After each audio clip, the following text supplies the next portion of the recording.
എന്താണ് കുലദേവത? കുലദേവതയുടെ പ്രാധാന്യം നമ്മുടെ ജീവിതത്തിൽ എന്താണ്? ശാക്തേയ മാന്ത്രിക പീഠത്തിൻ്റെ പുതിയൊരു അധ്യായത്തിലേക്ക് മാന്യ പ്രേക്ഷകർക്ക് ഹാർദമായ സ്വാഗതം. നിങ്ങൾ ആദ്യമായിട്ടാണ് ഈ വീഡിയോ കാണുന്നതെങ്കിൽ തീർച്ചയായിട്ടും സബ്സ്ക്രൈബ് ചെയ്യണം എന്ന് പറഞ്ഞുകൊണ്ട് ഈ വീഡിയോയുടെ വിശദാംശങ്ങളിലേക്ക് കടക്കുക. എന്താണ് കുലദേവത? കുലദേവതയ്ക്ക് നമ്മുടെ ജീവിതത്തിൽ എന്ത് പ്രാധാന്യമാണുള്ളത്?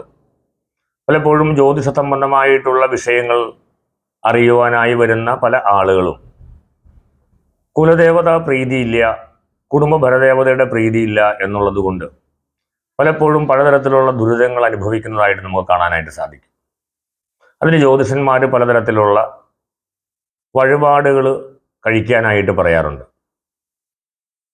എങ്ങനെയാണ് ഒരു കുലദേവത ഒരു കുടുംബത്തിൽ ഉണ്ടാകുന്നത്? എന്താണ് ആ കുലദേവതയെ പ്രതിഷ്ഠിക്കുന്ന സമയത്ത് കുടുംബത്തിലെ ആചാര്യനായിട്ടുള്ള അല്ലെങ്കിൽ കാരണവരായിട്ടുള്ള ആളുകൾ എന്ത് സങ്കല്പത്തിലാണത് ചെയ്തിട്ടുള്ളത് എന്ന് നമ്മൾ പ്രത്യേകം പരിശോധിക്കേണ്ടതായിട്ടുണ്ട്.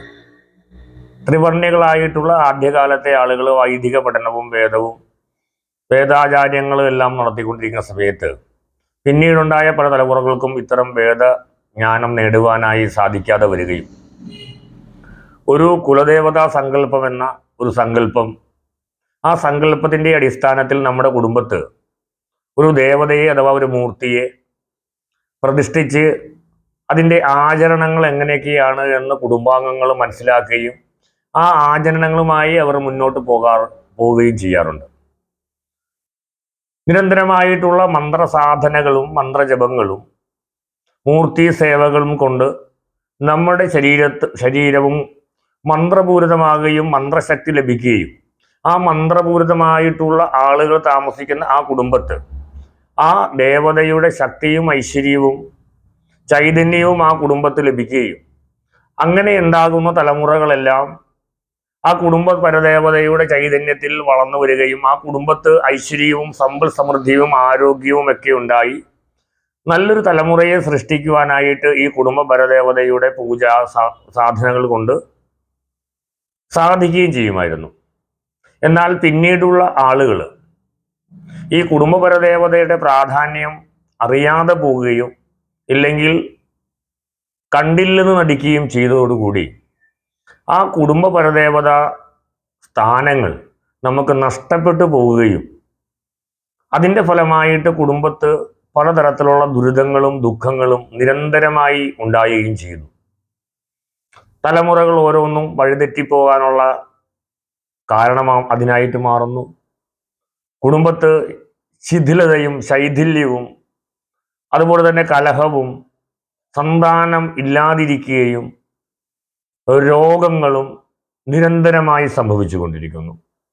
കാരണം ഒരു തലമുറ വളർന്നു വന്നത് ഈ ദേവതാ ചൈതന്യത്തിൻ്റെയും മന്ത്രപൂരിതമായിട്ടുള്ള ഐശ്വര്യത്തിൻ്റെയും അഭിവൃദ്ധിയുടെയും അതിൻ്റെ പ്രകാശത്തിൻ്റെയും ചൈതന്യത്തിൻ്റെയും ഒക്കെ വെളിച്ചത്തിലാണ്. പക്ഷെ അത് നഷ്ടപ്പെടുന്നതോടുകൂടി അന്ന് വരെ കുടുംബത്തുണ്ടായിരുന്ന ആ പ്രകാശം, ആ ചൈതന്യം ആ കുടുംബത്ത് നഷ്ടപ്പെട്ടു പോകുന്നു എന്നുള്ളതാണ് സത്യം. അതായത് ആ കുടുംബം അന്ന് വരെ സമ്പത്ത് കൊണ്ടും ആരോഗ്യം കൊണ്ടും പ്രശസ്തി കൊണ്ടും ദൈവികമായ ചൈതന്യം കൊണ്ടും ഒരു സമൂഹത്തിൽ മാതൃകയും വഴികാട്ടിയുമായി നിന്നിരുന്ന പല കുടുംബങ്ങളും പിന്നീട് ശുഷ്കമാകുകയും അവരുടെ കൈവശമുണ്ടായിരുന്ന ഭൂമി അന്യാധീനപ്പെട്ടു പോവുകയും ആ തറവാട് തന്നെ ശിഥിലമായി പോവുകയും പല വഴിക്കും ആ കുടുംബാംഗങ്ങൾ ചിന്നിച്ചിതറിപ്പോവുകയും ജീവിതത്തിലെ പലതരത്തിലുള്ള പ്രാരാബ്ധങ്ങൾ അവരിൽ വന്ന് ഭവിക്കുകയും ചെയ്യുന്നു. ആ ഒരു സന്ദർഭത്തിലാണ് പലപ്പോഴും ജ്യോതിഷനെ കാണാനായിട്ട് വരുന്നതും ആ ജ്യോതിഷന്റെ വിധിപ്രകാരം പലപ്പോഴും തിരിച്ചെടുക്കാൻ സാധിക്കാത്ത തലത്തിൽ ആ ചൈതന്യം നഷ്ടപ്പെട്ടു പോയിട്ടുണ്ടെങ്കിൽ സമാനമായ ചൈതന്യമുള്ള ഏതെങ്കിലും ഒരു ക്ഷേത്രത്തിൽ ഇതിനു വേണ്ടി പരിഹാരം ചെയ്യാനാണ് ജ്യോതിഷന്മാർ അവർക്ക് ഉപദേശം കൊടുക്കാറുള്ളത്. എന്നാൽ പലപ്പോഴും ഈ ചൈതന്യത്തിനെ നമുക്ക് ഉദ്ധാരണം ചെയ്യാൻ സാധിക്കും എന്നുള്ളതാണ് സത്യം. അതിന് അവർ തടസ്സമായി പറയുന്ന കാര്യം, ഞങ്ങളുടെ കുടുംബം പലപ്പോഴും ശിഥിലമായി പോയി, പരസ്പരം അനൈക്യത്തിലാണ്, ആരും അതിന് തയ്യാറാകുന്നില്ല, തറവാടുണ്ടായിരുന്ന ഭൂമി അന്യാധീനപ്പെട്ടു പോയി, ഇപ്പം ആ ഭൂമി അവിടെ ഇല്ല. പക്ഷേ ഒരു കാര്യം നിങ്ങൾക്ക് വ്യക്തമായി മനസ്സിലാക്കണം, ആ കുടുംബ പരദേവതയ ഏത് സങ്കല്പത്തിലുള്ളതായിരുന്നെന്നും ഏത് ദേവതാമൂർത്തി സങ്കല്പമാണെന്നും അറിയാമെങ്കിൽ തീർച്ചയായിട്ടും നിങ്ങൾക്ക് ആ ചൈതന്യത്തിനെ വീണ്ടെടുക്കാനായിട്ട് സാധിക്കും. അതിന് എല്ലാ കുടുംബാംഗങ്ങളുടെയും സഹകരണം ഉണ്ടെങ്കിൽ നല്ലത്. ഇനി ഇല്ല എന്നുള്ളത് കൊണ്ട് അത് മാറ്റി വെക്കേണ്ടതായിട്ട് ഇല്ല.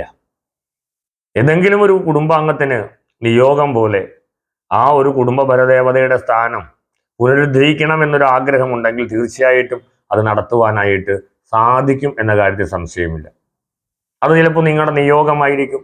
അതോടുകൂടി നിങ്ങളുടെ തലമുറയിൽ, നിങ്ങളുടെ കുടുംബത്തിൽ അതിൻ്റെ ശ്രേയസ്സും അഭിവൃദ്ധിയും എല്ലാം ഉണ്ടാകാനായിട്ട് ഈ ഒരു പുനരുദ്ധീകരണം കൊണ്ട് സാധിക്കുമെന്നുള്ളതാണ് സത്യം. അതിന് ആ മന്ത്രദേവതയുടെ ഉപാസനയെടുത്ത് ജപസാധനകളോടുകൂടി മുമ്പോട്ട് പോകാം. അതല്ലെങ്കിൽ അവർക്ക് ഒരു ഇരിപ്പിടം അവിടെ നൽകി അവിടെ എങ്ങനെയാണോ പൂർവികർ ആരാധിച്ചു വന്നിരുന്നത് അതുപോലെ നിങ്ങൾക്ക് ആചരണങ്ങൾ അനുഷ്ഠിച്ച് മുന്നോട്ട് പോകാം. ചിലപ്പോൾ സർപ്പക്കാവുകളായിരിക്കും നിങ്ങൾക്കുണ്ടായിരുന്നത്. സർപ്പക്കാവുകളുടെ നാശോന്മുഖമായ അവസ്ഥ കൊണ്ട് സന്താനങ്ങൾക്ക് ദുരിതങ്ങളും കുടുംബത്തെ രോഗങ്ങളും അരിഷ്ടതകളും ഒക്കെ ഉണ്ടാകാൻ സാധ്യതയുണ്ട്. ഇനി കാവ് വച്ചു പിടിപ്പിക്കുക എന്ന് പറയുന്നതല്ല അവിടെ, മറിച്ച് ആ തറ അല്ലെങ്കിൽ ആ സർപ്പത്തിന് ചിത്രകൂടവും അല്ലെങ്കിൽ അവിടെ ബിംബം ഉണ്ടെങ്കിൽ അതും പ്രതിഷ്ഠിച്ച് ആ വർഷത്തിൽ ഒരു പ്രാവശ്യം ആ ആചാര്യന്റെ നിർദ്ദേശപ്രകാരം നിങ്ങൾക്ക് തീർച്ചയായിട്ടും അതിൻ്റെ ആചരണം മുന്നോട്ട് കൊണ്ടുപോവുകയും ആ കുടുംബത്തിന്റെ ഐശ്വര്യവും ചൈതന്യവും വീണ്ടെടുക്കാൻ നിങ്ങളെ കൊണ്ട് സാധിക്കുകയും ചെയ്യും. അതുപോലെ തന്നെ ഏത് ദേവതയാണ്, ഭദ്രകാളി, അതുപോലെ തന്നെ കരിങ്കുട്ടി, ചില മലബാർ ഭാഗത്തേക്ക് അല്ലെങ്കിൽ വടക്കോട്ടുള്ള സമയത്തൊക്കെ വിഷ്ണുമായ, പുളിയാമ്പുള്ളി തുടങ്ങിയ ചില മൂർത്തികളായിരിക്കാം. അതുപോലെ ഭുവനേശ്വരി ഉണ്ടാകാം.